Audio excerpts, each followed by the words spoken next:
Hi, and welcome to today's story. My name is Hensi. I will read The Book of Dragons, written by Edith Nishit. Before proceeding to the story, I have a request for you. Please listen this only while you're resting or going to sleep. So now, without wasting a minute, let's start the story. The Book of Peace. He happened to be building a palace when the news came, and he left all the bricks kicking about the floor for nurse to clear up. But then the news was rather remarkable news. You see, there was a knock at the front door and voices talking downstairs, and Lionel thought it was the man come to see about the gas, which had not been allowed to be lighted since the day when Lionel made a swing by tying his skipping rope to the gas bracket. And then, quite suddenly, nurse came in and said, "Master Lionel, dear, they have come to fetch you to go and be king." Then she made haste to change his smock and to wash his face and hands and brush his hair.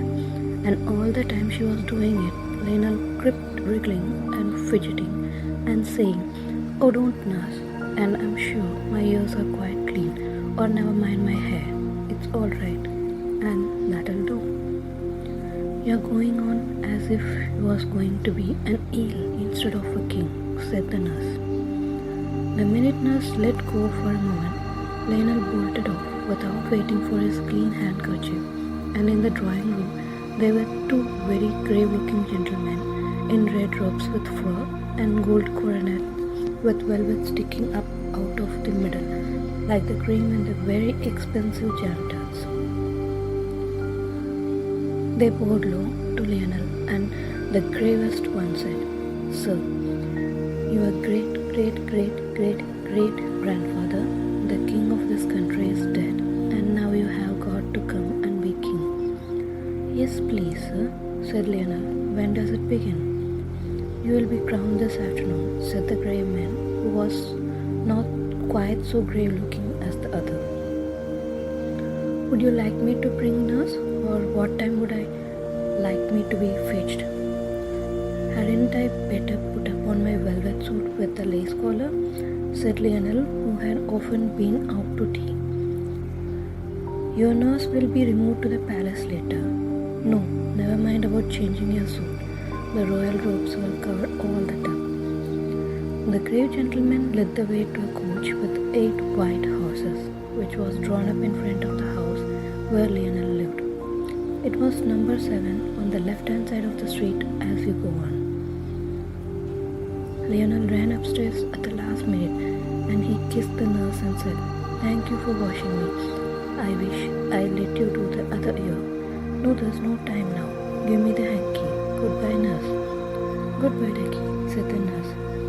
"Be a good little king now, and say please and thank you, and remember to pass the cake to the little girls, and don't have more than 2 helps of anything." So, off went Lionel to be made a king. He had never expected to be a king any more than you have. So, it was all quite new to him, so new that he had never even thought of it. And as the coach went through the town, he had to bite his tongue to be quite sure it was real. Because if his tongue was real, it showed he wasn't dreaming. Half an hour before, he had been building with bricks in the nursery, and now the streets were fluttering with flags. Every window was crowded with people waving handkerchiefs and scattering flowers. There were scarlet soldiers everywhere, along with the pavements, and all the bells of all the churches were ringing like mad, and like a great song to the music of their ringing, he heard thousands of people shouting, "Long live Lionel, long live our little king." He was a little sorry at first that he had not put on his best clothes, but he soon forgot to think about that. If he had been a girl, he would very likely have bothered about it the whole time. As they went along, the grave gentlemen who were the chancellor and the Prime Minister explained the things which Lionel did not understand. I thought we were a republic, said Lionel. I'm sure there hasn't been a king for some time. Sir, your great-great-great-great-grandfather's death happened when my grandfather was a little boy, said the Prime Minister. And since then, your royal people have been saving up to you by your crown so much a week. According to people's means, 6 pence a week from those who have first racket pocket money down to a halfpenny a week from those who haven't so much. It's the rule that the crown must be paid for by the people. But hadn't my great, however much it is, grandfather a crown? Yes, but he sent it to be tinned over for fear of vanity, and he had all the jewels taken out and sold them to buy books. He was a strange man, a very good king he was, but he had his faults. He was fond of books. Almost with his last breath, he sent the crown to be tinned, and he never lived to pay the tinsmith's bill. Here the Prime Minister whipped away a tear, and just then the carriage stopped, and Lionel was taken out of the carriage to be crowned. Being crowned is much more tiring work than you would suppose, and by the time it was over, Lionel had worn the royal robes for an hour or two, and had his hand kissed by everybody whose business was to do it. He was quite worn out, and was very glad to get into the palace nursery. Nurse was there, and tea was ready. Seedy cake and plummy cake, and jam and hot buttered toast, and the prettiest china with red and gold and blue flowers on it, and real tea, and as many cups of it as you liked. After tea, Lionel said, I think I should like a book. Will you get me one, nurse? Bless the kids, said the nurse. You don't suppose you have lost the use of your legs with just being a king? Run along, do, and get your books yourself. So Lionel went down into the library. The Prime Minister and the Chancellor were there, and when Lionel came in, they bowed very low and were beginning to ask Lionel most politely what on earth he was coming bothering for now. When Lionel carried out, Oh, what a wonderful of books. Are they yours? They are yours, Your Majesty, answered the Chancellor. They were property of the late king. Your great. Yeah, I know, Lionel interrupted. Well, I shall read them all. I love to read.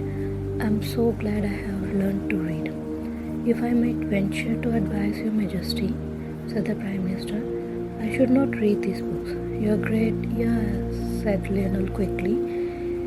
He was a very good king. Oh yes, really a superior king in his way.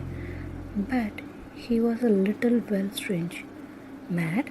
Asked Lionel cheerfully. No. Both the gentlemen were sincerely shocked. Not mad, but if I may express it so, he was too clever by half, and I should not like a king of mine to have anything to do with his books. Lionel looked puzzled. The fact is, the Chancellor went on twisting his red beard in an agitated way. Your great, go on, said Lionel, was called a wizard. But he wasn't. Of course not. A most worthy king was your great, I see. But I couldn't touch his books. Just this one, cried Lionel, saying his hands on the cover of a great brown book that lay on the study table. It held gold patterns on the brown leather and gold clasps with turquoises and rubies in the twist of them, and gold corners so that the leather should not wear out too quickly. I must look at this one, Lionel said, for on the back in big letters he read, The Book of Beasts. The Chancellor said, Don't be a silly little king. But Lionel had got the gold clasps, and He opened first page and there was a beautiful butterfly, all red and brown and yellow and blue, so beautifully painted that it looked as if it were alive. There, said Lionel, isn't that lovely? Why? But as he spoke, the beautiful butterfly fluttered its many-colored wings on the yellow page of the book and flew up and out of the window. Well, said the Prime Minister, as so on as he could speak for the lump of wonder that had got into his throat and tried to choke him. That's magic. That is. But before he had spoken, the king had turned the next page, and there was a shining bird, complete and beautiful in every blue feather of him. Under him was written, Bluebird of Paradise. And when the king gazed enchanted at the charming picture, and the bluebird fluttered his wings on the yellow page and spread them and flew out of the book. Then the Prime Minister snatched the book away from the king and shut it up on the blank page where the bird had been, and put it on a very high shelf, and the Chancellor gave the king a good shaking and said, You are naughty, disobedient little king, and was very angry indeed. I don't see that I have done any harm, said Lionel. He hated being shaken, as all boys do. He would much rather have been slapped. No harm, said the Chancellor. But what do you know about it? That's the question. How do you know what might have been on the next page? A snake or a worm or a centipede or a revolutionist or something like that? Well, I'm sorry if I have vexed you, said Lionel. Come, let's kiss and be friends. So he kissed the Prime Minister and they settled down for a nice, quiet game. But when Lionel was in bed, he could not sleep for thinking of the book. And when the full moon was shining with all her might and light, he got up and crept down to the library and climbed up and got the Book of Peace.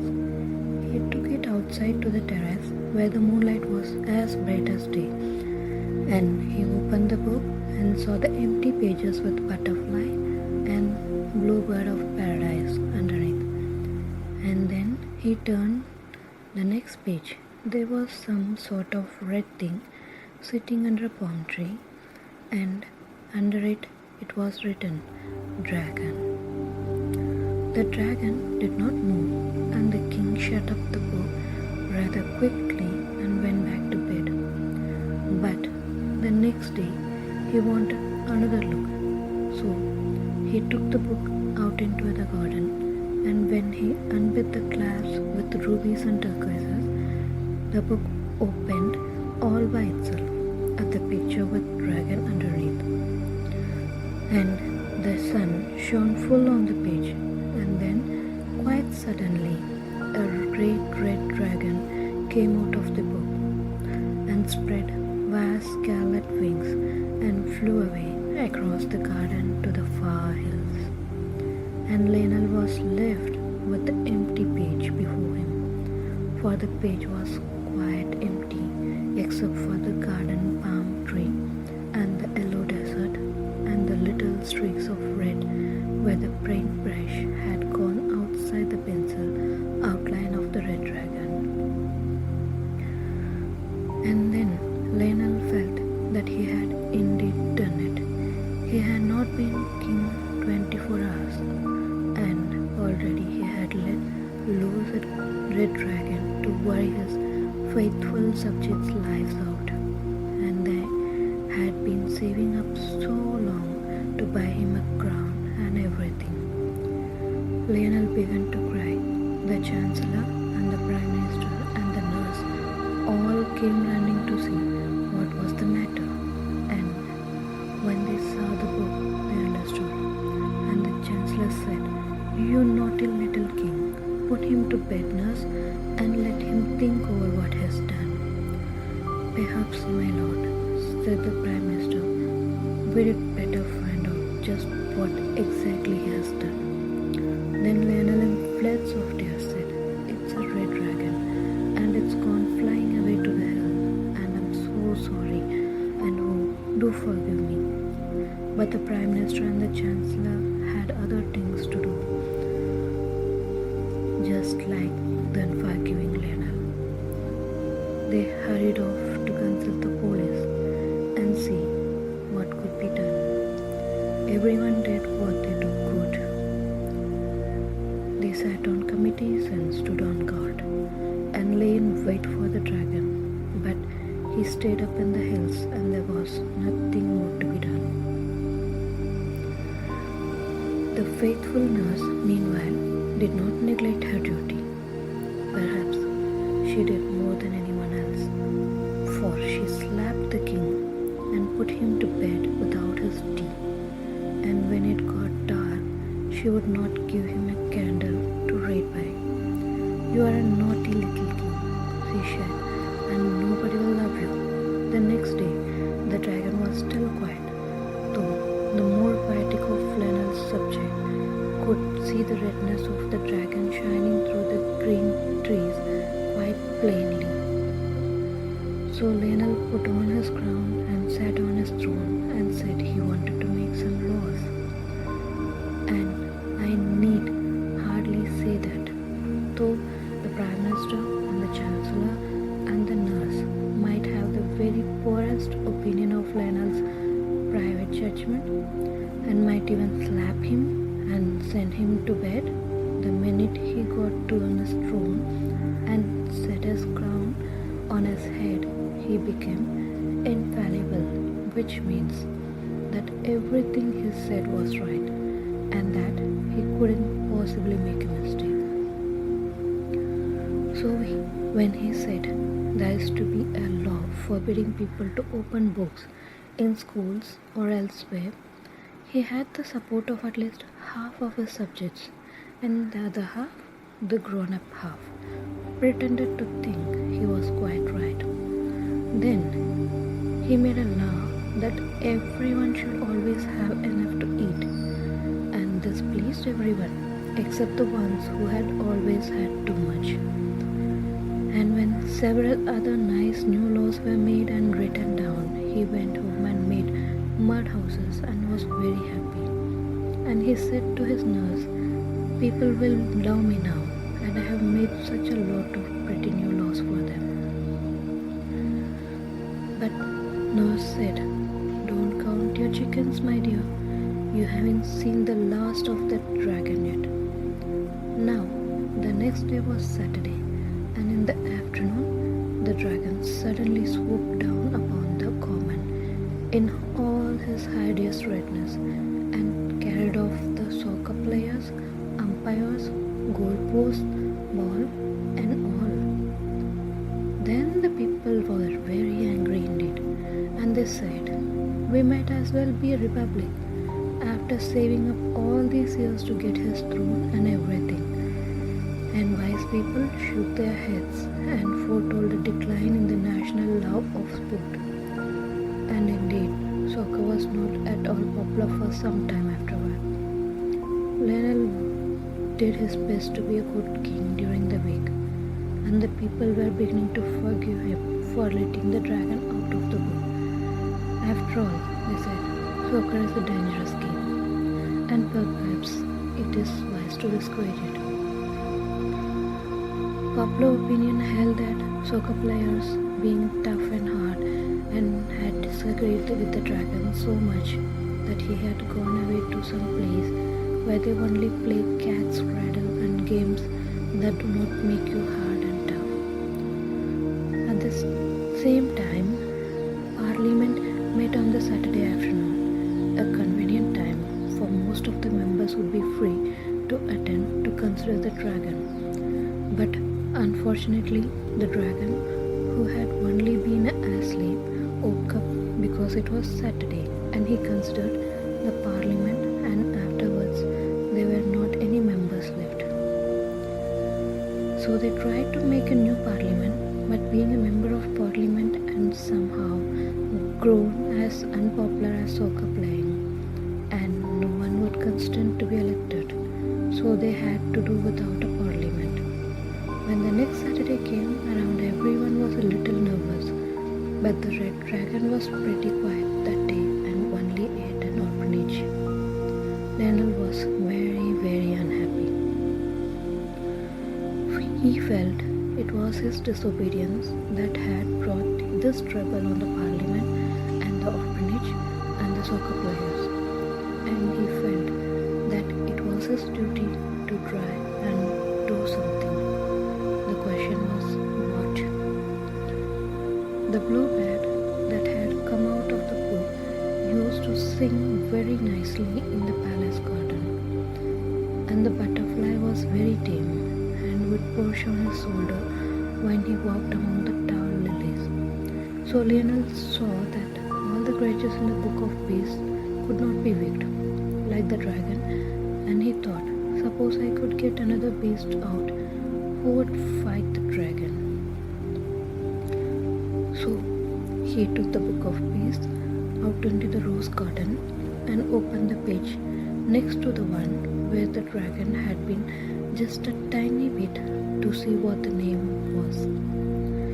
He could only see Cora, but he felt the middle of the page swelling up thick with the creature that was trying to come out, and it was only by putting the book down and sitting on it suddenly very hard that he managed to get it shut. Then he fastened the clasps with the rubies and turquoises in them and sent for the chancellor, who had been ill since Saturday, and so had not been eaten with the rest of the parliament. And what he said, what animals end in Cora? The chancellor answered, the manticora, of course. What is he like? Asked the king. He is the swan full of dragons, said the chancellor. He drinks their blood. He is yellow with the body of a lion and the face of a man. I wish we had few manticoras here now, but the last died hundreds of years ago. Worse luck. Then the king ran and opened the book at the page that had Cora on it. And there was the picture, Manticora, all yellow with a lion's body and a man's face, just as the chancellor had said. And under the picture was written, Manticora. In a few minutes, the Manticora came sleepily out of the book, rubbing its eyes with its hands and mewing piteously. It seemed very stupid, and when Lionel gave it a push and said, "Go along and fight the dragon," it put its tails between its legs and fairly ran. It went and hid behind the town hall, and at night, when the people were asleep, it went around and ate all the pussycats in the town, and then it mewed more than ever. And on the Saturday morning, when people were a little bit timid about going out because the dragon had no regular hour for calling, the Manticora went up and down the streets and drank all the milk that was left in the cans at the doors for people's tea, and it ate the cans as well. And just when it had finished the very little halfpenny worth, which was short measure because the milkman's nerves were quite upset, the red dragon came down the street looking for the Manticora. It edged off when it saw him coming, for it was not at all the dragon fighting kind, and seeing no other door open, the poor hunted creature took refuge in the central post office, and there the dragon found it, trying to conceal itself among the 10 o'clock mail. The dragon fell on the Manticora at once, and the mail was no defense. The mewings were heard all over the town. All the kitties and the milk the manticora had seemed to have strengthened its mew wonderfully. Then there was a sad silence, and presently the people whose windows looked that way saw the dragon come walking down the steps of the general post office, spitting fire and smoke, together with tufts of manticora fur and the fragments of the registered letters. Things were growing very serious. However popular the king might become during the week, the dragon was sure to do something on Saturday to upset the people's loyalty. The dragon was a perfect nuisance for the whole of Saturday, except during the hour of noon. And then he had to rest under a tree, or he would have caught fire from the heat of the sun. You see, he was very hot to begin with. At last came a Saturday when the dragon actually walked into the royal nursery and carried off the king's own pet rocking horse. Then the king cried for 6 days, and on the 7th he was so tired that he had to stop. He heard the bluebird singing among the roses and saw the butterfly fluttering among the lilies, and he said, "Nurse, wipe my face, please. I'm not going to cry anymore." Nurse washed his face and told him not to be silly, little king. "Crying?" said she. "Never did anyone any good yet." "I don't know," said the little king. "I seem to see better and to hear better now, and I have cried for a week. Now, nurse, dear, I know I'm right, so kiss me in case I never come back. I must try to see if I can't save the people."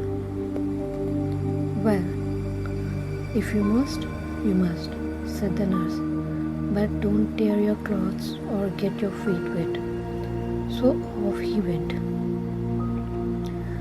The bluebird sang more sweetly than ever, and the butterfly shone more brightly, as Lionel once more carried the book of peace out into the rose garden and opened it very quickly so that he might not be afraid and change his mind.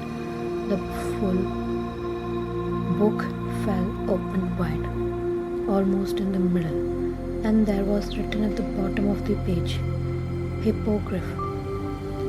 And before Lionel had time to see what the picture was, there was a fluttering of great wings, and a stamping of hoofs, and a sweet, soft, friendly neighing, and there came out of a book a beautiful white horse with a long, long white mane and a long, long white tail. And he had great wings like swan's wings, and softest, kindest eyes in the world, and he stood there among the roses.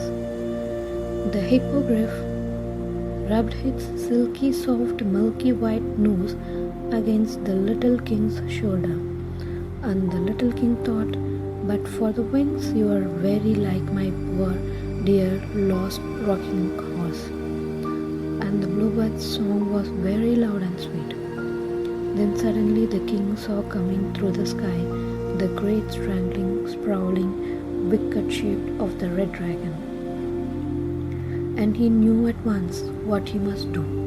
He caught up the book of peace and jumped on the back of the gentle, beautiful hippogriff, and leaning down he whispered in the sharp white ear, "Fly, dear hippogriff, fly. You're very fastest to the pebble waist." And when the dragon saw them start, he turned and flew after them, with his great wings flapping like clouds at sunset, and the hippogriff's wide wings were snowy as clouds at moonrise. When the people in the town saw the dragon fly off after the hippogriff and the king, they all came out of their houses to look, and when they saw the two disappear, they made up their minds to the worst, and began to think what would wear for court mourning. But the dragon could not catch the hippogriff. The red wings were bigger than the white ones, but they were not so strong, and so the white-winged horse flew away and away and away, with the dragon pursuing till he reached the very middle of the pebbly waste. Now, the pebbly waste is just like the parts of the seaside where there is no sand all around, loose, shifting stones, and there is no grass there, and no tree within 100 of miles. Lionel jumped off the white horse back in the very middle of the pebbly waste, and he hurriedly unclasped the book of beasts and laid it open on the pebbles. Then he clattered among the pebbles in his haste to get back on to its white horse, and had jumped on when up came the dragon. He was flying very feebly and looking around everywhere for a tree, for it was just on the stroke of 12. The sun was shining like a gold guinea in the blue sky, and there was not a tree for 100 miles. The white-winged horse flew around and around the dragon as he withered on the dry pebbles. He was getting very hot. Indeed, parts of him even had begun to smoke. He knew that he must certainly catch fire in another minute, unless he could get under a tree. He made a snatch with his red claws at the king and hippogriff, but he was too feeble to reach them, and besides, he did not dare to overexert himself for fear he should get any hotter.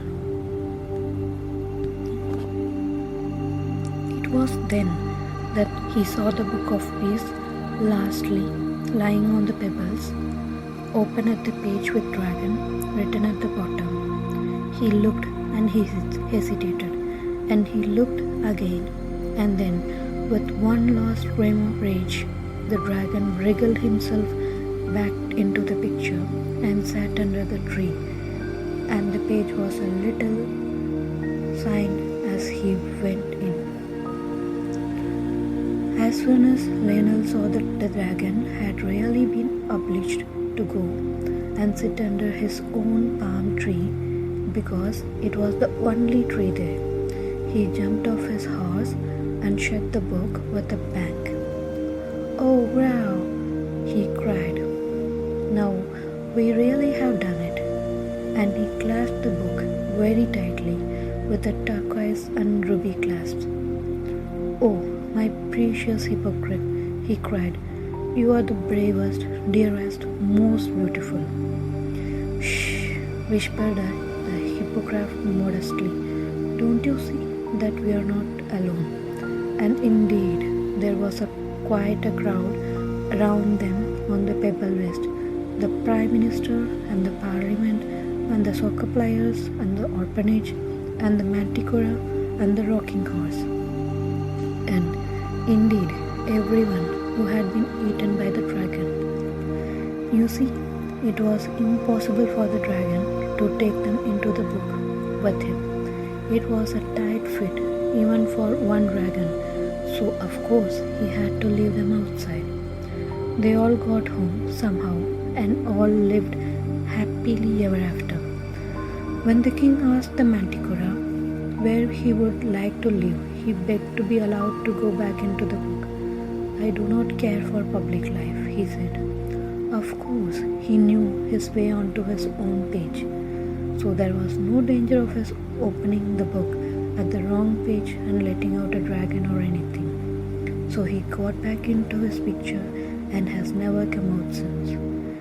That is why you will never see a manticora as long as you live, except in a picture book. And of course, he left the kitties outside because there was no room for them in the book. And the milk cans too, of course. Then the rocking horse begged to be allowed to go and live in the hippogriff's page of the book. "I should like," he said, "to live somewhere where dragons can't get at me." So the beautiful white-winged hippogriff showed him the way in and where he stayed till the king had him taken out for his great great great great grandchildren to play with. As for the hippogriff, he accepted the position of the king's own rocking horse, a situation left vacant by the retirement of the wooden one. And the bluebird and the butterfly sing and flutter among the lilies and roses of the palace garden to this very day. Thanks a lot for listening to the story. Have a happy resting. Bye.